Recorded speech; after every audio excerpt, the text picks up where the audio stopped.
peux voter, pétitionner, débattre à la télé ou gamberger sans te bouger, mais...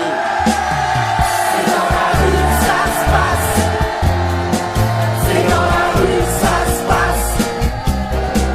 C'est dans la rue que ça se passe. C'est dans la rue que ça se passe. C'est dans la rue que ça se passe quand il se passe quelque chose. Un bulletin dans une boîte, ça change pas grand chose. C'est dans la rue que ça se passe quand il se passe quelque chose. C'est dans la rue que... Je suis très heureux qu'enfin il y ait une convergence entre toutes les personnes qui pensent la même chose, c'est-à-dire qui sont contre la politique que mène Emmanuel Macron et son gouvernement, le gouvernement d'Édouard Philippe et tous ses supplétifs, sur la casse de notre modèle social et surtout sur le fait de bafouer complètement nos valeurs républicaines.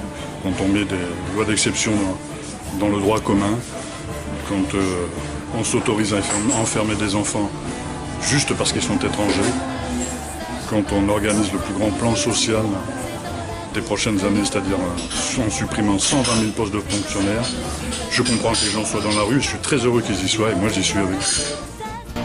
Quand on bloque la machine, c'est dans la rue que ça se passe. Quand les rêves s'animent, c'est dans la rue que ça se passe. Quand il se passe quelque chose, c'est dans la rue que ça se passe. Dans la rue d'à côté, c'est dans la rue que ça se passe. Oui, alors donc cette nouvelle mobilisation vient après d'autres mouvements qui ont eu lieu, dont le plus emblématique est bien sûr le mouvement des cheminots.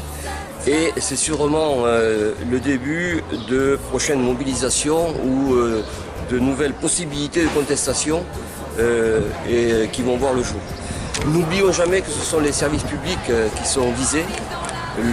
L'objectif de Macron, c'est de supprimer tous ces services publics sur le territoire et donc forcément ceux qui en sont l'enjeu, c'est-à-dire les fonctionnaires. C'est dans la rue que ça se passe quand on change d'air. C'est dans la rue que ça se passe.